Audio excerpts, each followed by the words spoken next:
Señores, bienvenidos al segundo episodio aquí en Rincón Extremo dentro de Random Access.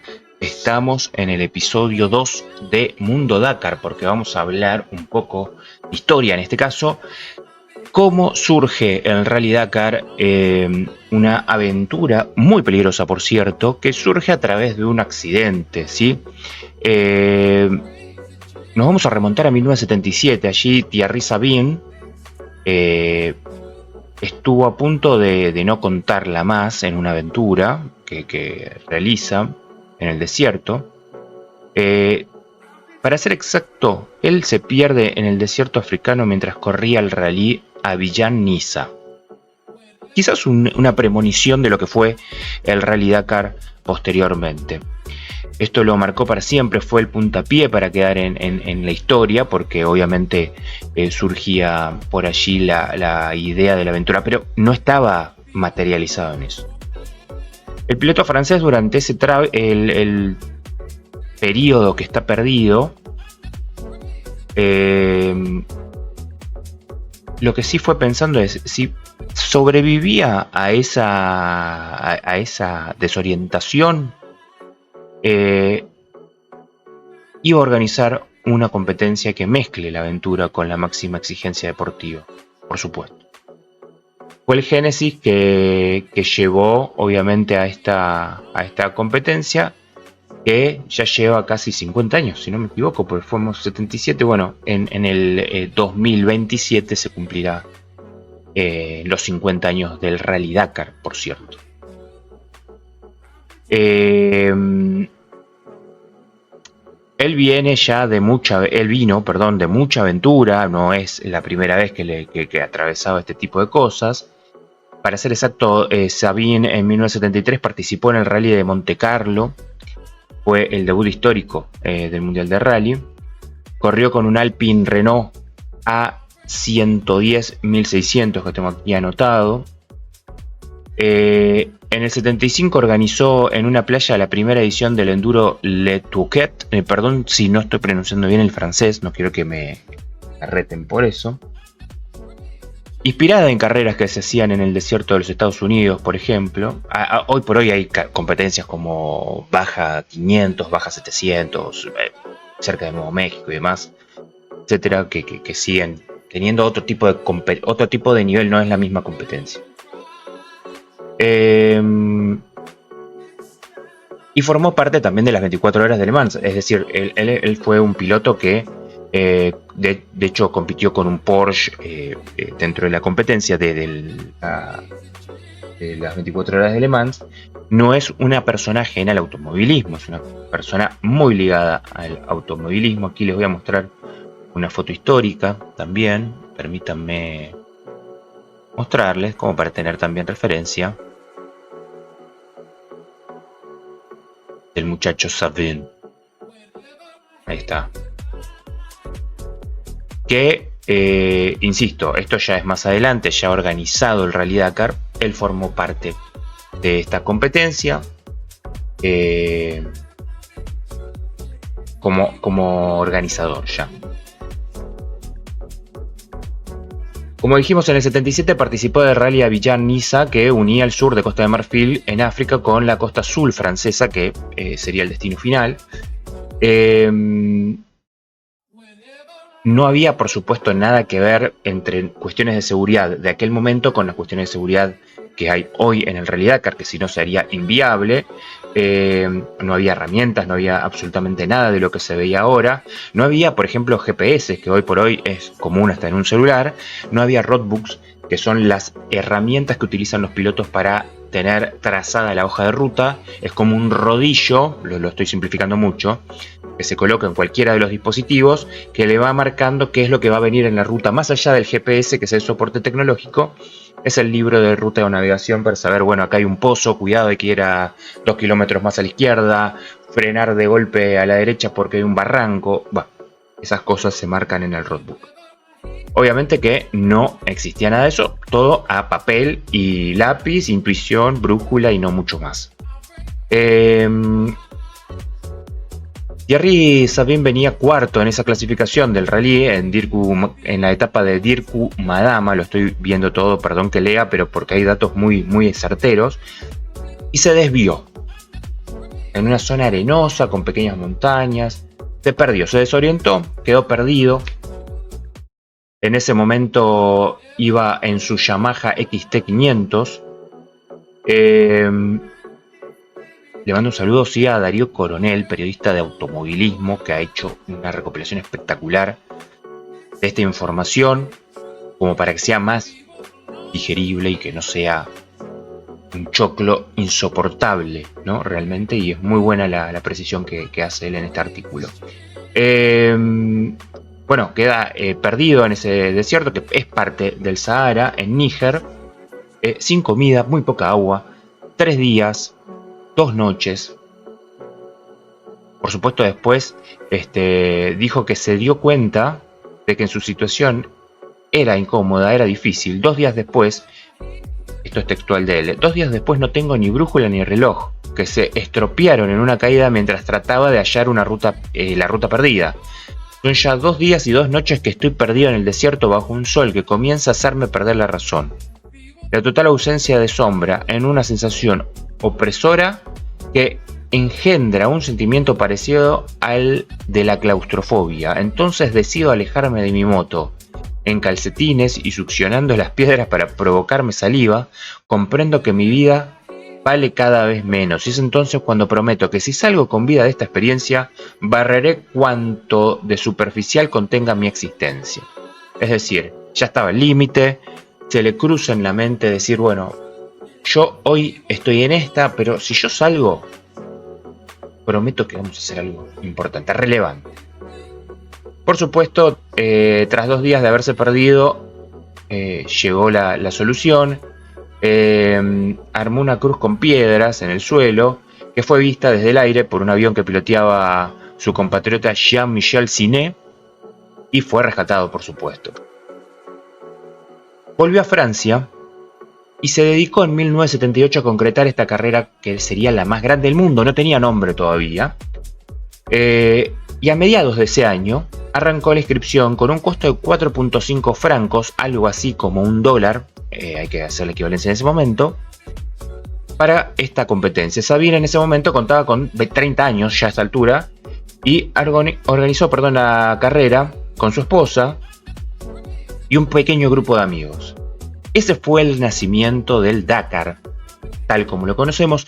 Para aquellos que son nostálgicos y un poco más viejos como yo, conocerán la denominación Rally París-Dakar. Bueno, a partir de ahí nace esta aventura que se largó en una zona cercana a la Torre Eiffel el 26 de diciembre del 78. Por eso también la comparativa con las fechas de por qué se corre en estas épocas. Primero por clima. En el hemisferio norte beneficia un poquito más porque no hace tanto calor. Imagínense que van a pasar mucho tiempo en zonas calurosas, sin agua en algunos lugares. Por supuesto, se corre en estas temporadas. Quizás aprovechando el top de temperatura, porque piensen que ahora se va a correr desde el 3 de enero.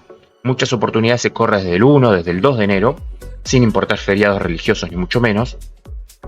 Acá ya se marcaba la tendencia de correr el 26 de diciembre, ¿sí? Posterior a las fiestas. Y la carrera finalizaba en las largas playas de la capital de Senegal, en Dakar. 2 continentes, 6 países, 10.000 kilómetros, 16 días de competencia para aquel debut, en donde largaron 90 motos, 80 autos y 12 camiones. De todos esos vehículos llegaron 74 al final de la competencia. Eso está buenísimo para tener en cuenta la magnitud de la aventura en una época donde no existían las normas de seguridad, donde el riesgo era máximo y aparte donde no se conocía la competencia. Fueron, vamos a hacer una cuenta así rápida, 102, 182 vehículos. Ahí está, 182 vehículos.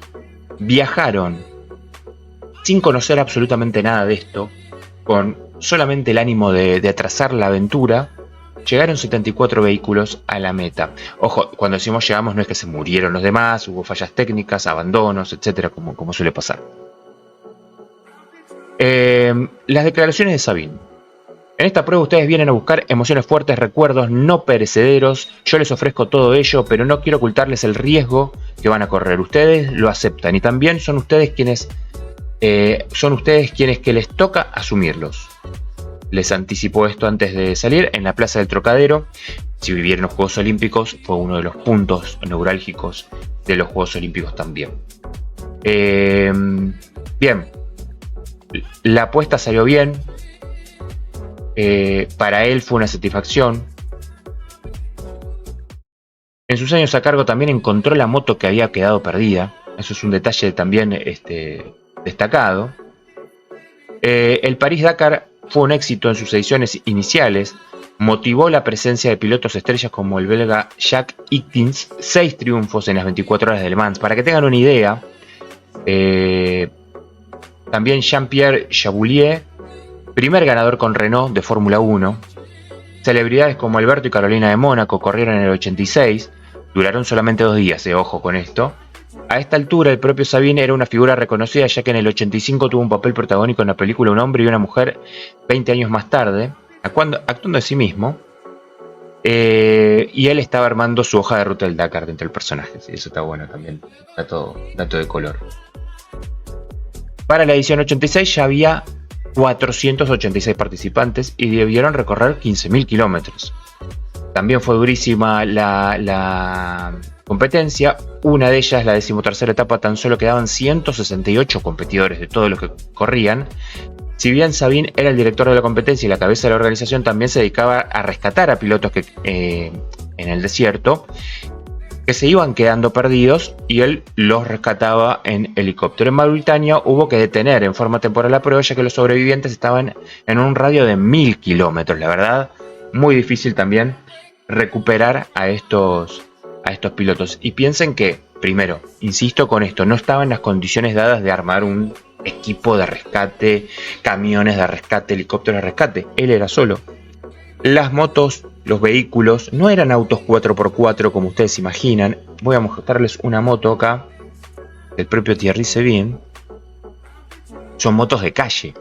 Imagínense en los desiertos acá, porque es un pueblo en África, pero no es la condición de arena que ustedes conocen del Dakar, en donde realmente la situación se vuelve extrema con este tipo de vehículos. El equipaje es mínimo, no hay protección como vemos ahora de los pilotos para incendios, para potenciales golpes. Es mínima, casi que van remera y pantalón, nada más.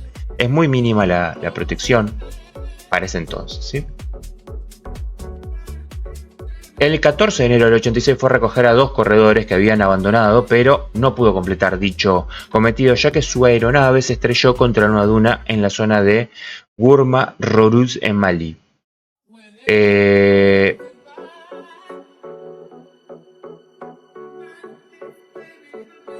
Bueno, un montón de países recorrió, estoy tratando de sintetizarlo.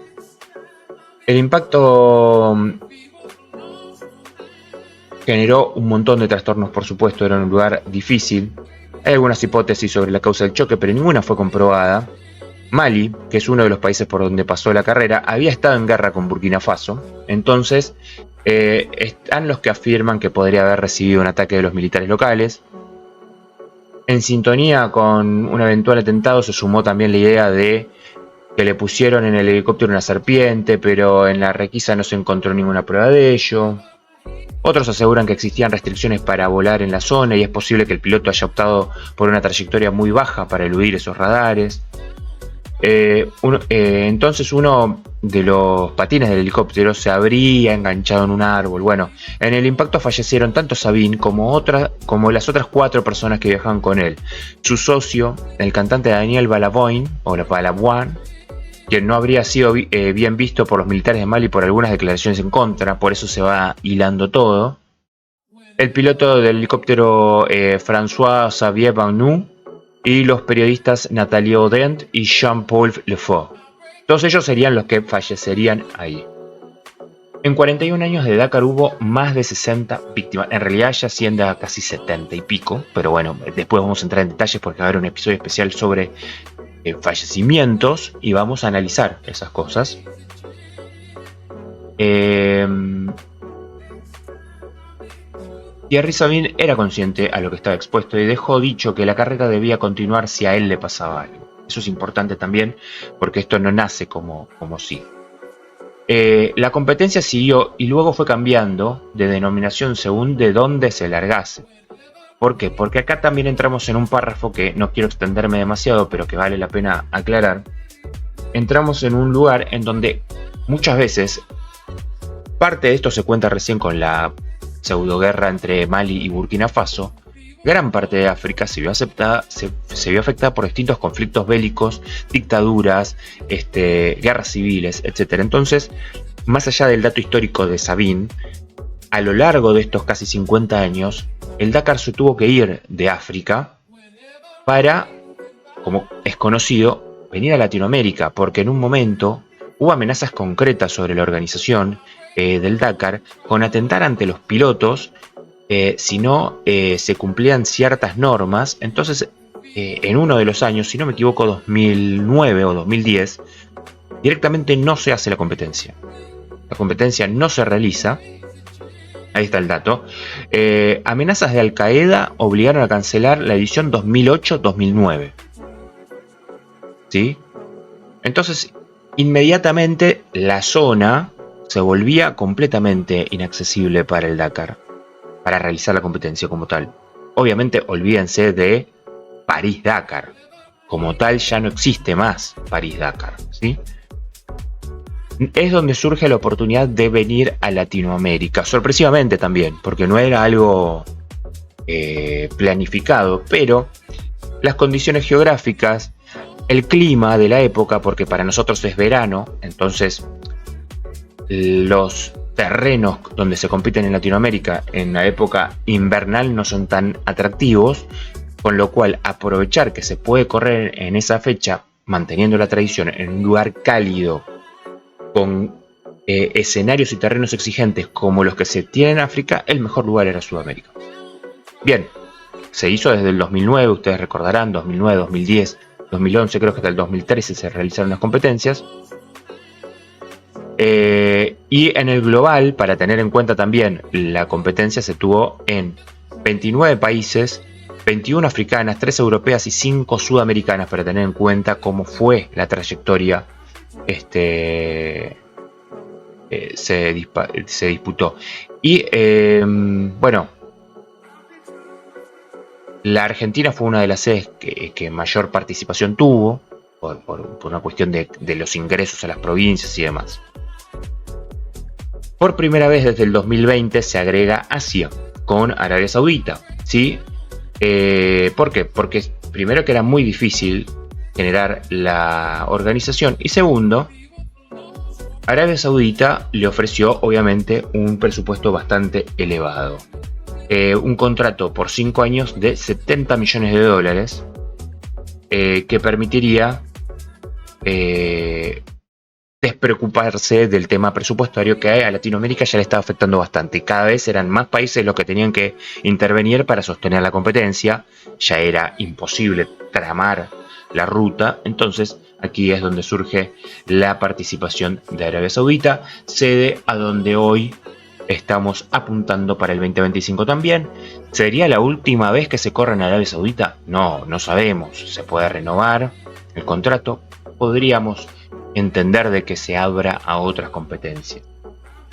Este fue el resumen de la vida y el nacimiento del Dakar para lo que vamos a estar cubriendo próximamente en este canal.